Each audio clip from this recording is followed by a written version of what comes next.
আসসালামু আলাইকুম। সবাই কেমন আছেন? আশা করি ভালো আছেন। এখন একটা ইনফিনিক্স সেটের অ্যাপারকে আনলক করবো ইফটি প্রো ডঙ্গল দিয়ে। ভিডিওটি দেখুন। যারা নতুন আছেন, যারা নতুন কাজ শিখতেছেন, আশা করি তাদের কাজে লাগবে। ভিডিওটি দেখতে থাকুন। প্রথমত সিপিইউ সিলেক্ট করতে হবে। সিপিইউ সিলেক্ট করার পর তারপর আপনার অ্যাপারকে রিসেটে টিকমার্ক বসিয়ে দেবেন। এখন স্টার্ট দেব। স্টার্ট। এখন ভলিউম প্লাস মাইনাস চাপটা ধরে ইউএসবিটা কানেক্ট করে দেব।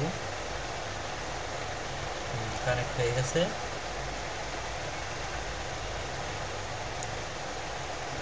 প্রসেসিং শুরু হয়ে গেছে। এখন হয়তো কিছুক্ষণ মধ্যেই আনলক হয়ে যাবে। আসার কথা হলো সিপিইউটা সিলেক্ট করতে হবে। সিপিইউ যদি কিনা বলতে তাহলে হবে না।